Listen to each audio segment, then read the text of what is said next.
महाकुंभ में डीएम साहिबा बुर्का पहनकर आई। पुलिस वालों ने की पूछताछ, फिर जो हुआ सुनकर आपके होश उड़ जाएंगे। प्रयागराज में महाकुंभ के दौरान सुबह का समय था और डीएम साहिबा यानी कि जिला अधिकारी खुद मैदान में थी। उनका नाम सीमा अंसारी था। अपने काम के प्रति ईमानदारी और सख्ती के लिए वह जानी जाती थी। इस बार प्रशासन ने कुंभ में सुरक्षा और व्यवस्था के कड़े इंतजाम किए थे। सीमा साहिबा को इस बात की जिम्मेदारी दी गई थी कि पूरा आयोजन शांति और सुव्यवस्थित ढंग से संपन्न हो। सीमा साहिबा को आमतौर पर सूट या साड़ी में देखा जाता था, लेकिन इस बार उन्होंने अपने धर्म और संस्कृति को ध्यान में रखते हुए हिजाब पहन रखा था। वैसे तो वह इसे निजी समारोह में पहनती थी, लेकिन आज का दिन खास था। वह गंगा घाट पर निरीक्षण के लिए आई थी और हिजाब के साथ हल्के रंग का कुर्ता पहन रखा था। घाट पर तैनात पुलिस वाले हर व्यक्ति की गतिविधियों पर नजर रख रहे थे। विशेष रूप से संदिग्ध व्यक्तियों की जांच हो रही थी। सीमा साहिबा भीड़ में चुपचाप निरीक्षण कर रही थी। उन्होंने अपनी गाड़ी और सुरक्षा दल को घाट के बाहर छोड़ दिया था ताकि वह आम लोगों के बीच जाकर माहौल का जायजा ले सके। जैसे ही वह घाट की ओर बढ़ी, कुछ पुलिसकर्मियों की नजर उन पर पड़ी। एक कांस्टेबल ने अपने सीनियर से कहा, सर, वह महिला संदिग्ध लग रही है। देखो, वह अकेली घूम रही है और उसके कपड़े भी थोड़े अलग लग रहे हैं। सीनियर इंस्पेक्टर ने दूर से देखा और हामी भरते हुए कहा, ठीक है, उसे रोककर पूछताछ करो। किसी भी अनजान व्यक्ति को ऐसे नहीं छोड़ सकते। सीमा साहिबा इस बात से अनजान थी कि पुलिस वाले उन्हें संदिग्ध समझ रहे हैं। जब वह घाट के पास रुकी और एक छोटे बच्चे से गंगाजल के बारे में बात करने लगी, तभी दो पुलिसकर्मी उनके पास आ गए। मैडम, आपको यहाँ क्या करना है? सीमा ने शांत स्वर में कहा, बस ऐसे ही दर्शन करने आई हुई हूँ और व्यवस्थाओं को देख रही हूँ। पुलिसकर्मी उनकी बातों को नज़रअंदाज करते हुए बोले, आपका आईडी कार्ड दिखाइए। सीमा ने मुस्कुराते हुए जवाब दिया, आईडी कार्ड तो मेरे पास है, लेकिन आप यह क्यों पूछ रहे हैं? इस पर यह सुनकर पुलिसकर्मी थोड़ा सख्त हो गए। आप आईडी नहीं दिखाएंगी तो हमें आपसे पूछताछ करनी पड़ेगी। अकेले क्या घूम रही हो? सीमा को समझ नहीं आया कि किस बात की ओर ये जा रहे हैं। तभी सीनियर इंस्पेक्टर भी आए और बोले, आपके पास कौन सा सामान है? कृपया अपना बैग खोलिए। सीमा साहिबा ने स्थिति को समझने की कोशिश की। उन्होंने सोचा कि अगर अभी वह अपनी पहचान बताएंगी तो यह लोग शर्मिंदा हो सकते हैं, इसलिए उन्होंने पहले पुलिसियों को गंभीरता को परखने का मन बनाया। उन्होंने शांति से कहा, आप जो चाहे पूछ सकते हैं, मैं यहाँ किसी गलत इरादे से नहीं आई हुई हूँ। पुलिसकर्मी अब पूरी तरह से शक के घेरे में आ गए। उन्होंने सीमा का बैग ले लिया और जांच शुरू कर दी। इसी दौरान एक अन्य पुलिसकर्मी ने कहा, इन्हें थाने ले चलते हैं, वहां पूरी पूछताछ करेंगे। घाट पर खड़े लोग इस नज़ारे को देखने लगे। किसी ने कहा, लगता है कोई संदिग्ध है, देखो पुलिस वाले कितने गंभीर है। सीमा साहिबा अब तक शांत थी। उन्होंने तय किया कि वह अब भी अपनी पहचान नहीं बताकर स्थिति को और आगे बढ़ने नहीं देंगी। सीमा को थाने ले जाया गया। वहां इंस्पेक्टर ने उनसे सवाल जवाब शुरू कर दिए। आप कहाँ से आई हैं? यहाँ क्यों आई हैं? आपका नाम क्या है? सीमा ने मुस्कुराते हुए कहा, मैं अपना नाम बाद में बता सकती हूँ, पहले आप अपने सवाल खत्म कर लीजिए। इंस्पेक्टर को यह बात नागवार गुजरी। उसने सख्त लहजे में कहा, आपकी यह हरकतें और चुप्पी हमें मजबूर कर रही है कि आपको हिरासत में ले लिया जाए।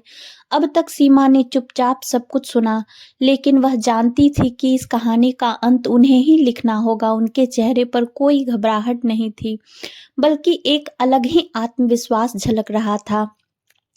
थाने में माहौल गर्म हो चुका था। सीमा साहिबा को अब भी पुलिसकर्मियों ने संदिग्ध मान रखा था।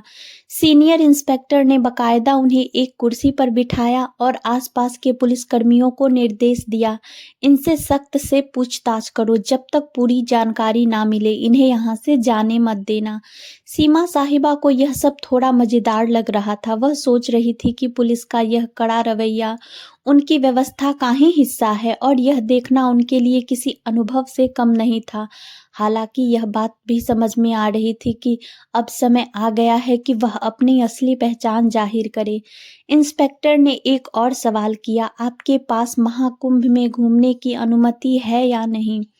सीमा ने हल्की मुस्कान के साथ जवाब दिया, मैंने अनुमति ली है, लेकिन शायद आप मुझे पहचान नहीं पा रहे हैं। इंस्पेक्टर का गुस्सा बढ़ता जा रहा था। पहचान, हमें आपकी पहचान से मतलब नहीं है। सीधे सीधे अपनी आईडी दिखाओ और यह गोल मोल जवाब देना बंद करो। सीमा अब भी अपनी जगह पर शांति से बैठी थी। तभी उन्होंने अपने बैग से पानी की बोतल निकाली और पूछा, क्या यहाँ पानी मिलेगा या खुद पीने के लिए लाना होगा? यह सुनकर एक कांस्टेबल झुंझला गया। मैडम, यह कोई पिकनिक स्पॉट नहीं है, आप जवाब दें वरना यह नरमी हम और नहीं दिखाएंगे।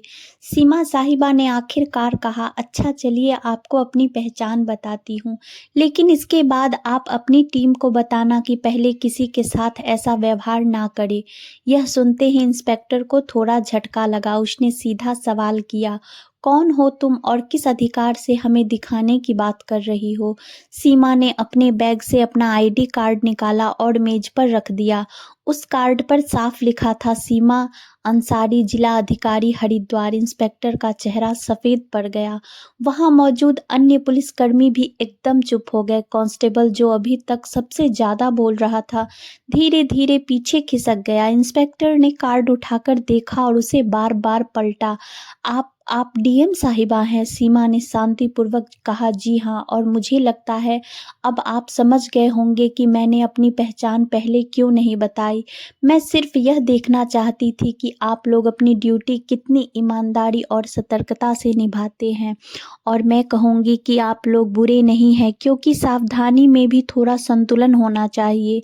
इंस्पेक्टर ने तुरंत खड़े होकर माफ़ी मांगते हुए कहा, मैडम, हमें बिल्कुल अंदाज़ा नहीं था कि आप ही हमारी डीएम साहिबा है। आपकी वेशभूषा और अकेले घूमने का तरीका थोड़ा असामान्य लगा, इसलिए हमने आपको रोका, लेकिन हमारा मकसद केवल सुरक्षा था।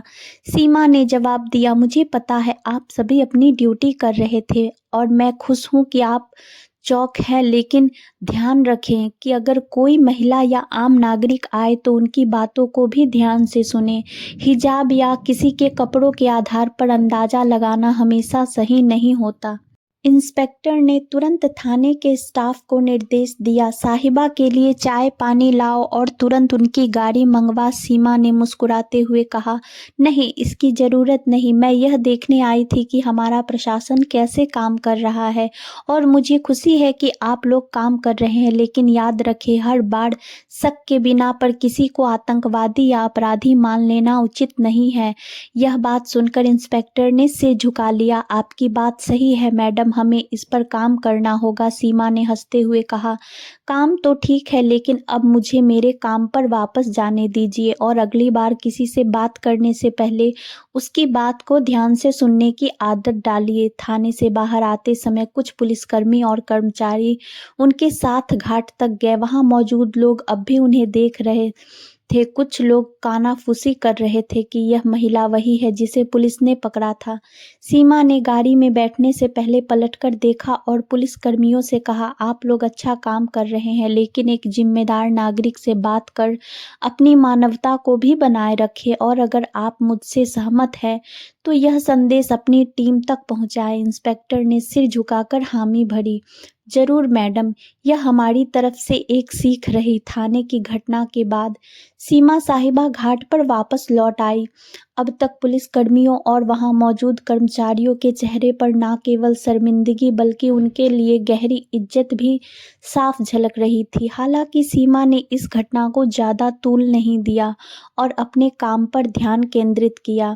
घाट पर लोग अब भी उन्हें देख रहे थे। कुछ ने पहचान लिया था कि वे डीएम साहिबा हैं, तो कुछ अब भी यह सोच रहे थे कि यह महिला कौन है जिसे पुलिस ने पकड़ा था। सीमा ने भीड़ की परवाह किए बिना घाट पर मौजूद व्यवस्थाओं का जायजा लेना शुरू कर दिया।